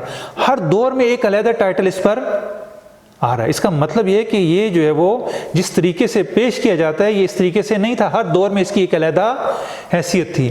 پھر جب مامون کے پاس آیا تو مامون نے اپنے حکام کو، جو اس کے گورنر تھے، ان کو خط لکھا، کہا کہ یہ اہل بیت پیغمبر کا حق تھا، جناب سیدہ کا حق تھا، اور اس دور میں مشہور و معروف تھا کہ یہ جناب سیدہ کا حق ہے۔ اور پھر کہا کہ ایک باقاعدہ سند لکھ کے دو، یعنی مامون نے ایک سند جاری کی فدق کی کہ یہ اہل بیت کا حق ہے، اور اس دور میں ہی اہل بیت کا حق، یعنی پیغمبر کے دور سے ہی یہ اہل بیت کا حق مانا جاتا تھا۔ یعنی یہ سند جو ہے وہ بڑی اہمیت کی حامل ہے، اس کا خط، اس کی سند، اس کا یہ بیان فدق کے بارے میں بڑی اہمیت کا حامل ہے۔ لیکن اس کے جانے کے بعد کچھ عرصے کے بعد، 2-3 حکام کے بعد دوبارہ متوکل آیا، متوکل نے پھر دوبارہ ان سے لے لیا، اور پھر بنی عباس کے دور میں تقریباً انہی کے پاس ہی رہا، پھر اہل بیت کے پاس کبھی بسا اوقات آتا بھی رہا۔ پھر حتیٰ جب عثمانی حکومت آئی تو عثمانی حکومت کے دور میں جو ہے وہ کہتے ہیں کہ محمد علی پاشا نے جو اہل بیت تھے وہاں کے، ان کو مدینہ کے، ان کو دے دیا، اور پھر جو ہے وہ اس کے بعد ایک عرصے کے بعد کسی اور حاکم نے اس کو واپس لے لیا۔ اور موجودہ دور میں اگر آپ دیکھیں تو فدق نام کا جو قریہ تھا، آج وہاں پر ایک شہر آباد ہے الحائط نام سے، سعودی عرب میں۔ الحائط نام کا جو شہر ہے وہ فدق، اس کے ساتھ ساتھ ان کا وہاں پہ لکھا بھی ہوتا ہے کہ فدق قدیمیہ، یعنی یہ جو ہے وہ قدیم شہر جو فدق کے نام سے آباد تھا۔ فدق جو میں نے ابھی تک عرض کیا کہ اس کی مختلف ایک تاریخ، ہر دور حکومت میں اس کی ایک حیثیت اور ایک علیحدہ عنوان جو ہے اس پر رہا۔ بہرحال یہ ایک حساس ترین موضوع تھا تاریخ اسلام کا کہ جو سقیفہ کے بعد شروع ہوا اور اختلاف کی وجہ بنا۔ یہ بحث اتنی سادہ نہیں ہے اور آج تک جو وہ چلتی آ رہی ہے۔ عرض کیا کہ پیچیدگی کی وجہ خود یہ قضیہ نہیں ہے، بلکہ وہ مسلک کی اینک اس میں پیچیدگی کا باعث بنتی ہے، اور یہ حساسیت ہے کہ جس کی وجہ سے جو ہے وہ اس کو اختلاف اور شدت پسندی اور ان عناوین سے یاد کیا جاتا ہے۔ اس لیے کہا جاتا ہے کہ یا اس کی توجیہ کریں یا ان چیزوں کو بیان نہ کریں، ان چیزوں سے ہم صرف نظر کریں۔ اس فدق کے جو ہے وہ قرآنی پہلو بھی ہیں، تفاسیر میں بھی آیا ہے، فقہی پہلو میراث کا ہے، شہادات کا ہے گواہی کے مورد میں۔ اس کے علاوہ جو سب سے اہم پہلو ہے وہ اس کا اعتقادی اور کلامی پہلو ہے کہ جس کی وجہ سے جو ہے وہ سارے کے سارے مسائل پیدا ہوتے ہیں، اور سارے کے سارے جو آج تک مسئلہ حل نہیں ہوا اس کی وجہ یہی ہے کہ یہ ایک عقیدتی اور مسلکی مسئلہ بن چکا ہے، ایک سیاسی ایشو بن چکا ہے جس کی وجہ سے آج تک یہ حل نہیں ہوا۔ اگر حقیقت فدق کو دیکھیں، آیا یہ ہبہ تھا، میراث تھی، یا یہ مثلا بعض کو کہتے ہیں کہ یہ کوئی اتنا بڑا ایشو نہیں تھا، یہ ایک مینیجریل ایشو تھا کہ کون جو ہے وہ اس کو اپنے تصرف میں لے کر اپنے اس میں استعمال میں لائے گا۔ بہرحال ان میں سے کون سا درست ہے؟ آیا ہبہ تھا، پیغمبر نے ہبہ کیا، پیغمبر کی میراث تھی، یا جو ہے وہ اس مسئلے میں تھا کہ کون اس کا متولی ہوگا؟ یہ مطالبہ جو ہے وہ سقیفہ سے شروع ہوا۔ ایسا نہیں ہے کہ سقیفہ سے، نہ، اس کو سقیفہ کی روشنی میں دیکھا جائے کہ جو اختلافات پیغمبر کے آخری دور میں اور اس کے بعد پیغمبر کی خلافت کے مورد میں پیدا ہوئے، یہ دقیقاً ان موارد کے ساتھ، اس مسئلے خلافت کے ساتھ جا کر ملتا ہے۔ یہ ایک رکابت تھی دو گروہوں کے درمیان، بنی ہاشم کے درمیان اور دوسرے افراد کہ جو خلافت جنہوں نے اپنے ہاتھ میں سقیفہ میں لے لی۔ یعنی یہاں سے جو ہے وہ حتیٰ پیغمبر کے آخری ہی دور سے، اب وقت نہیں ہے کہ میں تاریخ کے ان ابواب کو کھولوں کہ کیسے جو ہے یہ دو گروہ تھے، کس نوعیت کے تھے، ان کی کیفیت کیا تھی، کون کون سے افراد تھے، کیا چاہتے تھے۔ خلاصہ اگر ان کا کروں تو یہ دو تحریکیں تھیں۔ ایک تحریک جو تھی وہ سنت پیغمبر پر چلنے کی دعوے دار تھی کہ ہم وہی کریں گے، وہی روش اپنائیں گے، وہی طریقہ اپنائیں گے جو پیغمبر کا تھا۔ ہم پیغمبر کے طریقے سے، پیغمبر کی سنت سے ایک ذرہ برابر بھی پیچھے نہیں ہٹ سکتے۔ دوسرا جو گروہ تھا وہ کہتے ہیں کہ نہیں، ہم جو ہے وہ اجتہاد کریں گے، دیکھیں گے کہ اقتضا کس چیز کا ہے، ابھی جو چیز چاہیے ہوگی ہم اس کے مطابق جو ہے اس کو یاد کریں گے۔ ایک اجتہاد کا قائل تھا، ایک نص کا قائل تھا۔ جو تحریک سنت پیغمبر کی دعوے دار تھی اس میں سر فہرست جناب سیدہ تھیں، امیر المومنین تھے اور آپ کے چاہنے والے تھے۔ اور جو افراد، دوسرا گروہ، دوسری تحریک جو قائل تھی کہ ہم اپنے زمانے اور مکان کے مطابق فیصلہ کریں گے، جیسے سقیفہ میں انہوں نے کیا، کہا کہ پیغمبر کسی کو چھوڑ کر نہیں گئے، لہٰذا جو وہ عوام کے ہاتھ میں ہے کہ وہ جس کو خلیفہ انتخاب کریں۔ البتہ ایسا بھی نہیں ہے کہ جو ہے وہ عوام نے انتخاب کیا ہو، خود بخاری اور مسلم کی روایات کے مطابق یہ ایک ناگہانی مسئلہ تھا کہ اچانک ہو گیا اور خدا نے اس کے شر سے محفوظ رکھا۔ یہ خود بخاری کی، ابھی میرے پاس وقت نہیں ہے کہ میں اس کو پڑھوں، کہا کہ ایک ناگہانی آفت تھی کہ جس کے شر سے خدا نے محفوظ رکھا۔ اور پھر تصریح کی، خلیفہ دوم نے تصریح کی، وضاحت کی کہ یہ جو انتخاب ہوا سقیفہ میں، اس کو آپ معیار نہیں بنا سکتے،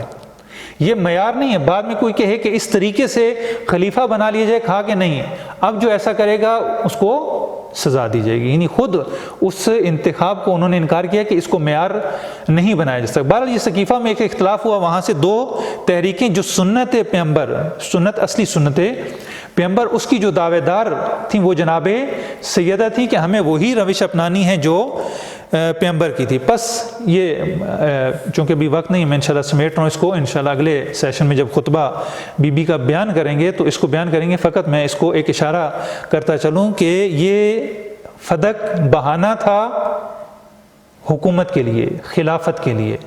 اصلی جو بحث تھی وہ خلافت کی تھی، فدق ایک بہانہ تھا۔ اور ایسا نہیں تھا کہ جناب سیدہ کی طرف سے فدق بہانا ہو اور دوسری طرف سے نہ ہو، نہ، طرفین جانتے تھے کہ فدق جو ہے وہ قضیہ حکومت کے ساتھ مربوط ہے، حکومت کے بنا اس کو دیکھا نہیں جا سکتا۔ خلفاء کا یعنی جو مقصود تھا، اب ایک طرف کو ہم پہلے سمجھتے ہیں کہ وہ کیا چاہتے تھے اور دوسری طرف کیا چاہتے تھے۔ سیاست میں معمولاً دو اصطلاحیں استعمال ہوتی ہیں، ایک قدرت، ایک نفوذ۔ قدرت یعنی جس کے پاس اقتدار ہو، جس کے پاس قدرت ہو۔ مثلا اس وقت پاکستان میں قدرت کس کے پاس ہے، اقتدار کس کے پاس ہے؟ ایک پارٹی کے پاس ہے، اسٹیبلشمنٹ کے پاس ہے، فوج کے پاس ہے، اداروں کے پاس ہے، یعنی یہ باقاعدہ قدرت کے مراکز ہیں پاکستان میں، آپ سمجھ لیں۔ نفوذ اس کے مقابلے میں ہوتا ہے۔ نفوذ کیا ہے؟ آپ نے مذہبی گروہ دیکھے ہوں گے پاکستان میں، مختلف کسی بھی فرقے سے ہوں، آپ نے ان کے احتجاج بھی دیکھے ہوں گے، ان کے دھرنے بھی دیکھے ہوں گے۔ ان کے پاس قدرت نہیں ہے۔ یہیں کے لاہور کے ایک مولانا تھے، آپ نے دیکھا کہ انہوں نے بڑے بڑے دھرنے دیے، ختم نبوت پہ بہت زیادہ انہوں نے تقاریر کی اور بہت زیادہ عوام کو انہوں نے اکٹھا بھی کیا۔ یہ کیا تھا؟ ان کے پاس قدرت نہیں ہے لیکن نفوذ ہے۔ یہ جو ٹکراؤ تھا، نزاع تھا، یہ قدرت اور نفوذ کا تھا۔ قدرت ایک فریق کے پاس تھی، نفوذ دوسرے۔ اور یہ نفوذ جو ہے وہ معمولی چیز نہیں ہے، یہ قدرت آور ہے، یہ قدرت کے آنے کا سبب بن سکتا ہے۔ اگر اس نفوذ کو بہتر طریقے سے استعمال کیا جائے تو یہ نفوذ قدرت میں تبدیل ہو جاتا ہے۔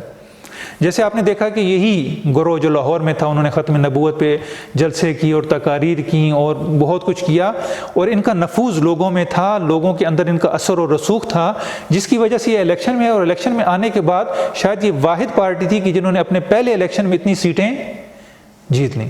بس یہ نفوذ قدرت کا باعث بن گیا۔ اب کیا ہوا؟ اب پاکستان کی مثال کو سمجھیں گے تو وہاں پر آپ کے لیے مسئلہ جو ہے وہ واضح ہو جائے گا۔ پاکستان میں جب قدرت نے دیکھا کہ یہ گروہ جس کا نفوذ ہے یہ بڑھتا جا رہا ہے، یہ قدرت حاصل کر سکتا ہے، یہ ہمارے لیے خطرناک ہو سکتا ہے، لہٰذا اب اس قدرت نے ایسے حربے اپنائے، ایسے کام کیے کہ ان کا نفوذ ختم ہو جائے۔ ایسے ہوا، ان کا نفوذ ختم کر دیا گیا، چونکہ یہ نفوذ اس قدرت کے لیے خطرناک تھا، اس کے نفوذ کو ختم کرنا تھا۔ یہاں پر بھی فدق میں بعین ہی ایسا ہوا، قدرت ایک فریق کے پاس تھی، نفوذ دوسرے فریق کے پاس تھی۔ کس وجہ سے؟ حسب و نسب کی وجہ سے، پیغمبر کی بیٹی ہونے کی وجہ سے، فضیلت کی وجہ سے، عظمت کی وجہ سے، قرآنی آیات کی وجہ سے، احادیث کی وجہ سے، تاریخ میں جو کردار رہا ہے اس وجہ سے۔ نفوذ تو جناب سیدہ اور امیر المومنین، کیونکہ اسلام کی برجستہ ترین، آپ دیکھیں کہ اسلام کے ہر دور میں ہر موقع پر جو شخصیت آگے نظر آتی ہے، خطبے میں بھی جناب سیدہ نے ذکر کیا، وہ جناب امیر المومنین ہیں، جناب سیدہ ہیں۔ لہٰذا مسلمانوں کی نظر میں ان کا بڑا مقام تھا۔ یہ نفوذ جو ہے وہ حقدار بھی تھیں، غدیر میں جو ہوا، جو نص خلافت کے بارے میں تھی وہ بھی موجود تھی، یعنی ہر چیز جو ہے وہ ان کی نمبرنگ پوری تھی نفوذ کے اعتبار سے۔ یہ نفوذ خطرناک ہو سکتا تھا، لہٰذا اس نفوذ کو کم کیا جائے۔ کیسے کم کیا جائے؟ نفوذ کو کم کرنے کے لیے سب سے جو اہم چیز ہوتی ہے، ریڑھ کی ہڈی کی حیثیت رکھتی ہے، وہ اقتصاد ہوتا ہے۔ اگر آپ کسی کی مالی حیثیت ختم کر دیں تو وہ کچھ بھی نہیں رہ جاتا۔ پاکستان میں ایک دور میں ایسے ہوا کہ جو رقیب تھے ان کی اقتصادی پاور ختم کرنے کے لیے ہر چیز کو قومیایا جانے لگا، نیشنلائز کیا گیا۔ یہ نیشنلائز کرنے کا مطلب کیا تھا؟ کیا یہ قوم اور ملت کے لیے تھا؟ میں سیاسی بحث نہیں کرنا چاہتا، فقط ایک تقریب ذہن کے لیے، ایک بات سمجھانے کے لیے۔ میرا کسی پارٹی سے کوئی تعلق نہیں ہے، میرے نزدیک سب جو ہے وہ برابر ہیں۔ میں صرف ایک بات سمجھانے کے لیے کہ انہوں نے نیشنلائز کیا، اس کے پیچھے ان کے سیاسی مقاصد تھے۔ سیاسی مقاصد یہ تھے کہ جو ان کے رقبا ہیں، بڑے بڑے جو ہے وہ ان کے پاس صنعتیں ہیں، بڑے بڑی ایسی چیزیں ہیں کہ جس سے ان کا اقتصاد تامین ہوتا ہے، اور یہ ان کے لیے رقابت ایجاد کرتے تھے۔ لہٰذا انہوں نے کیا کیا؟ لہٰذا انہوں نے کیا کہ اس کو نیشنلائز کیا جائے تاکہ ان سے وہ اقتصاد لے لیا جائے۔ جب اقتصاد لے لیا جائے گا اب ان کی پاور ختم ہو جائے گی۔ اب یہاں پر بھی یہی ہوا، انہوں نے دیکھا کہ یہ صاحبان نفوذ تو ہیں ہی ہیں، یعنی جتنا ان کا نفوذ ہے اتنا تو کسی کا ہو ہی نہیں سکتا. بس کیا کیا جائے, ان کی اقتصادی پاور کو ختم کر دیا جائے, جو کچھ ہے ان کے پاس اس کو نیشنلائز کر دیا جائے. بس نیشنلائز کر دیا گیا. اس سے دو کام ہوئے, یعنی دو اہداف انہوں نے حاصل کیے. ایک یہ کہ مالی طور پہ انہیں کمزور کر دیا, جو ان کے پاس اقتصادی پاور تھی, اور یہ معمولی نہیں تھا. فدق کی زمین جو ہے وہ فقط ایک ٹکڑا نہیں تھی, بلکہ یہ ایسا حصہ تھا کہ جس سے خود جب ایک بعض روایات, تاریخی روایات کے مطابق, کہ جب واپس دے دیا تو ایک دوسرے فرد نے آ کر کہا کہ اگر آپ یہ واپس دے دیں تو فوج کا خرچہ کیسے پورا ہوگا. اس کا مطلب ہے کہ اتنا اس میں درآمد تھی کہ ایک فوج, ایک لشکر کی تنخواہیں اور باقی جو اخراجات تھے اس سے تامین ہوتے تھے, بس معمولی نہیں تھی.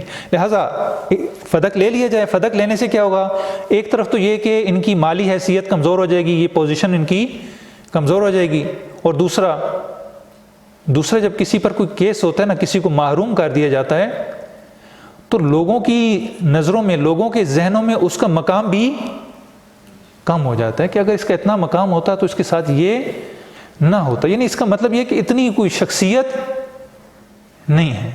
یعنی اس اقدام سے دو کام کیے گئے, مالی طور پہ کمزور کر دیا گیا, اور ان کا جو مقام اور حیثیت تھی, اجتماعی حیثیت, سماجی حیثیت, اس کو کم کر دیا گیا. ابھی بھی جب کسی ادارے کو بند کر دیا جاتا ہے تو فوراً جو لوگوں کے ذہنوں میں جو اس کے آنر ہوتا ہے, اس کا مالک ہوتا ہے, اس کا مقام جو ہے وہ ختم ہو جاتا ہے. تو وہاں پر بھی یہی کام کیا گیا. اچھا, یہ تو ایک طرف کا تھا کہ انہوں نے یہ طریقہ کار استعمال کیا. جناب سیدہ نے فدق کو کس لیے, کس عنوان سے, ان کی نزدیک کیا حیثیت تھی؟ اگر آپ کی مالی حیثیت, یعنی خود اس لحاظ سے اگر دیکھا جائے اپنی ذات کے لیے, تو وہ تو عرض کیا کہ جناب سیدہ کی زندگی انتہائی سادہ تھی. خود جناب امیر المومنین کی خلافت آنے کے بعد بھی ایک دن وہ خود اپنے ہاتھ سے اپنا جوتا گانٹ رہے تھے, اور ابن عباس آئے تو پوچھتے ہیں کہ ابن عباس کیا کہتے ہیں, اس جوتے کی کیا قیمت ہو سکتی ہے؟ کہا مولا پھٹا پرانا ہے, کئی جگہ سے آپ نے اس کو ٹانکے لگائے, اس کی کیا قیمت ہو سکتی ہے؟ کہا واللہ مجھے تمہاری حکومت سے یہ زیادہ عزیز ہے. یعنی امیر المومنین کے نزدیک مال کی, دولت کی, اس کی کوئی قیمت نہیں تھی. اقتصادی پہلو ان کے مد نظر نہیں تھا. ان کے مد نظر کیا تھا؟ ان کے مد نظر حکومت تھی, خلافت تھی. خلافت نہ اقتدار کے لیے, چونکہ ائمہ اہل بیت علیہ السلام کے لیے, دیکھیں فرق یہ ہے ائمہ اہل بیت علیہ السلام میں اور دوسرے فریقوں میں, کہ ائمہ اہل بیت علیہ السلام کے لیے حکومت ہدف نہیں رہی, وسیلہ رہا. انسانوں کی نجات کے لیے, ہدایت کے لیے وسیلہ رہا, ہدف نہیں رہا. دوسروں کے لیے حکومت ہدف تھی, اس کے لیے جو وسیلہ بھی اختیار کریں. لیکن امیر المومنین کے لیے حکومت ہدف نہیں تھی, بلکہ وسیلہ تھا تاکہ مظلوم کو اس کا حق دلایا جا سکے, تاکہ عدالت کو برپا کیا جا سکے. جناب سیدہ نے اسی حکومت کی طرف اشارہ کیا, کہا کہ اس فدق سے مراد جو ہے وہ حکومت ہے. ابھی پاکستان میں جو مسائل چل رہے ہیں گزشتہ سیاست, مثلا پاناما لیکس ہوا یا دوسرے ایسے واقعات ہوئے یا آج بھی ہو رہے ہیں, اس میں کیا ہوتا ہے, آپ جو دیکھتے ہیں جو کیس بنتے ہیں کسی بھی فرد پر, تو یہ کیس سے کیا مراد ہوتی ہے کہ اس کو ہرانا یا جتانا مقصود ہوتا ہے. مثلا ابھی کیس ایک دوسرے پر کیے جاتے ہیں, اس کیس سے مراد یہ ہوتا ہے کہ اس سے وہ مال واپس لینا ہے, اس سے وہ اراضی لینی ہے, یا اس کو جو ہے وہ ٹارچر کرنا, کیا کرنا ہے اس سے, مقصود کیا ہوتا ہے؟ مقصود یہ ہوتا ہے کہ اس کی حیثیت ختم کر دی جائے. اگر حکمران میں یہ خصوصیات پائی جائیں گی تو اس کا مطلب یہ ہے کہ یہ کیس ہار جاتا ہے. ہوا بھی, آپ نے دیکھا کہ دوسرے ملکوں میں بھی ہوتا ہے کہ اگر کیس کسی پر ثابت ہو جائے تو وہ خود وزیر جو مستعفی ہو جاتا ہے, اپنا استعفیٰ ریزائن کر جاتا ہے. کیوں؟ کیونکہ اب وہ اس لائق نہیں ہے کہ اس منصب پر باقی رہ سکے. جناب سیدہ نے دقیقاً اسی نقطہ نظر سے یہ کیس دائر کیا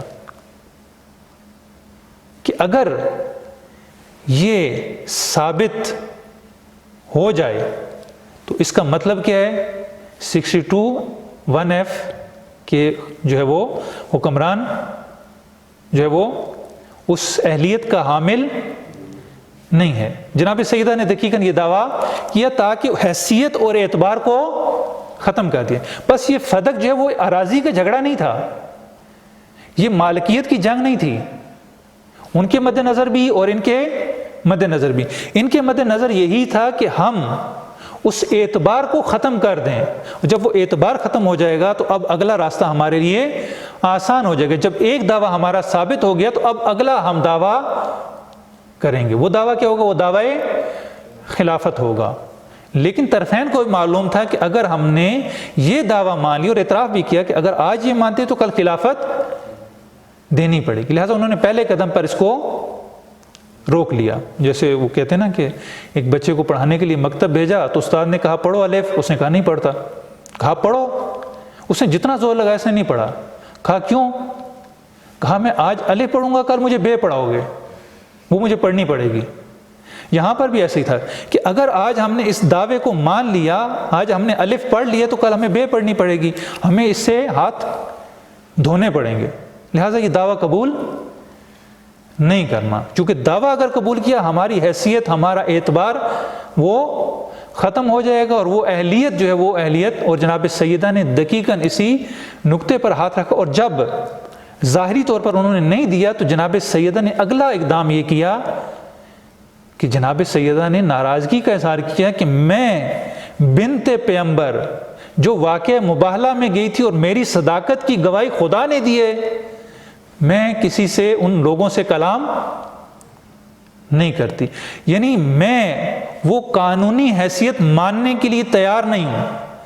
اور تدم شہادت جناب سیدہ نے وہ حیثیت قبول نہیں کی، اور جناب سیدہ کا رات کے اندھیرے میں، تنہائی میں، اس عالم میں دفن ہونا یہ جناب سیدہ کا احتجاج تھا، اور یہ فقط اس زمانے تک کے لیے نہیں تھا بلکہ آج تک کے لیے بھی جناب سیدہ کا یہ احتجاج تھا کہ جس کی وجہ سے جناب سیدہ نے ناراضگی کا اظہار کیا۔ یہ بے اقتضائے بشریت نہیں تھی، یہ زمین کے لیے نہیں تھی، یہ چند درختوں کے لیے نہیں تھی، یہ کسی اراضی کے لیے نہیں تھی، یہ ایک ہدف اور مقصد کے لیے یہ عالماً آمدن تھی۔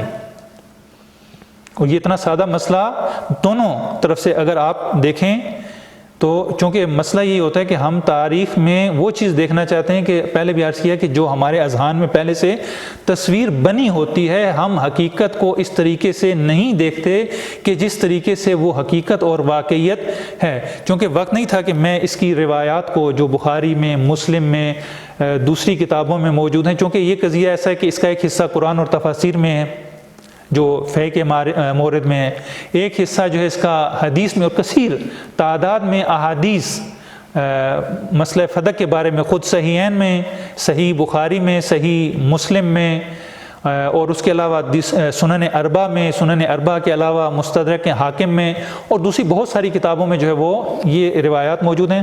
اور اس کے علاوہ اس کا بہت بڑا حصہ جو ہے وہ تاریخ کی کتابوں میں موجود ہے، لیکن تاریخ کی کتابوں کو معمولاً اسی وجہ سے قبول نہیں کیا جاتا چونکہ تاریخی کتابوں میں حقائق بیان کیے جاتے ہیں، ایسے حقائق کہ جو ہمارے اعتقادات سے متصادم ہوتے ہیں، ہم انہیں قبول کرنے کے لیے تیار نہیں ہوتے۔ جیسے ایک خطیب آپ نے بھی یقیناً سنا ہوگا، کہتے ہیں کہ ہم اس تاریخ کو مانتے ہی نہیں کہ جو فلاں کی تنقید کرے، ہم تو اس تاریخ کو مانتے ہیں کہ جو اس شخصیت کے پیچھے ہاتھ جوڑ کر کھڑی ہو۔ لہٰذا اسی لیے کہتے ہیں کہ تاریخ جو وہ فلاں کی گھڑی ہوئی ہے، یہ ساری کی ساری ضعیف ہے، یہ ایسی ہے، یہ ویسی ہے، تاریخ کو قبول کرنے سے انکار کر دیتے ہیں۔ اگر ہم تاریخ کی نگاہ میں آ کر دیکھیں اور حقیقت یاب نگاہ سے دیکھیں تو ہمارے لیے سارے حقائق آشکار ہو جاتے ہیں، اور ایسا ہی ہونا چاہیے انسان کی سعادت کے لیے، نجات کے لیے۔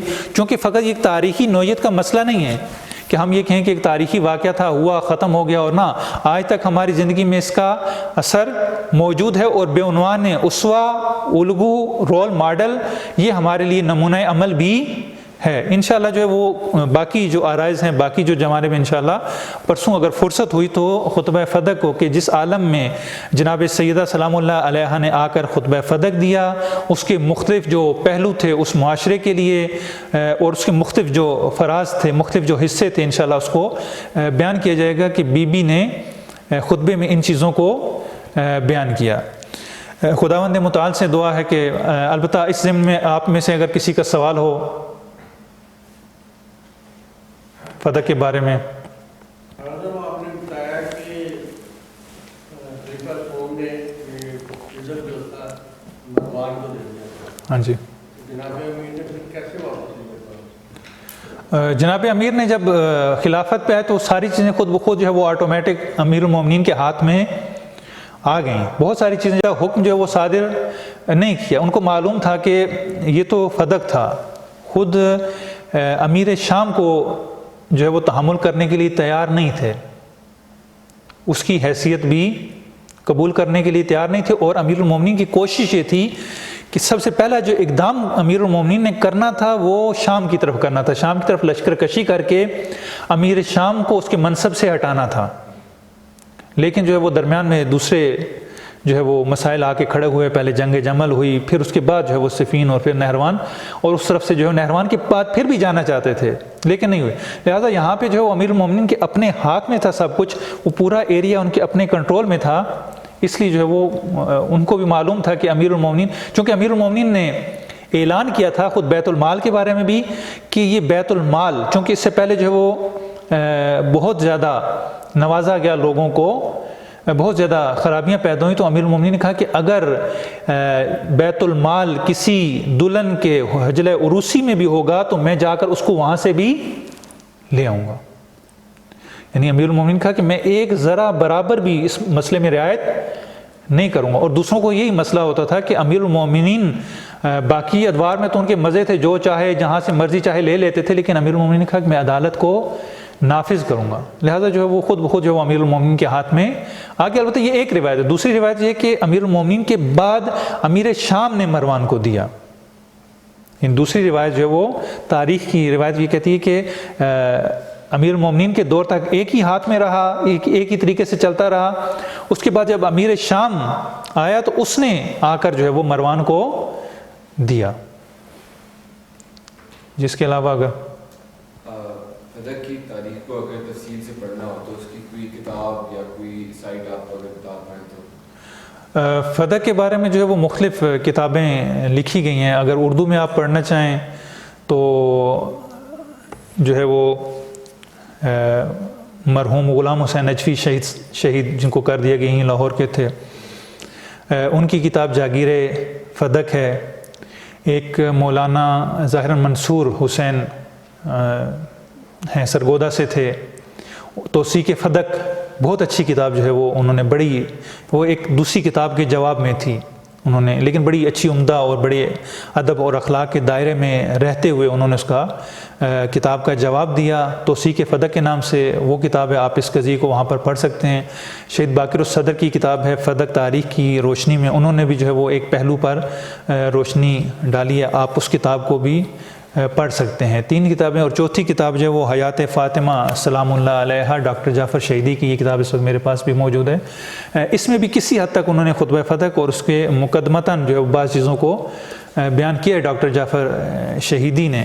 اس کا ترجمہ جو آغا حسین عباس گردیزی صاحب نے کیا ہے، یہ بھی اس مورد میں اچھی کتاب ہے۔ یعنی یہ 4 کتابیں اگر آپ پڑھ لیں تو فدق کے بارے میں جو ہے وہ آپ کو اچھی معلومات جو ہے وہ بنیادی طور پہ حاصل ہو سکتی ہیں۔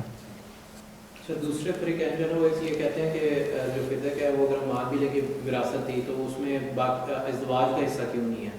تو اس میں اگر میرے ذہن میں یہ جواب تھا کہ بات بالکل بات کو تو اس میں ہم یہ کیسے پروو کر سکتے ہیں کہ قربا جو ہے وہ صرف اور صرف جناب سیدہ تھیں، باقی ازدواج قربا میں شامل نہیں تھی، اس وجہ سے صرف اور صرف انہی کو وہ حصہ دیا، مطلب رسول اللہ نے صرف جناب سیدہ کو ہی دیا اور ازدواج کو وہ چیز تقسیم نہیں کی اور ان کو نہیں دیا اس کو وراثت۔ ہاں جی، یہ دیکھیں اس کو 2 حصوں میں، جناب سیدہ کا احتجاج 2 حصوں میں تھا، ایک ہبہ ایک میراث۔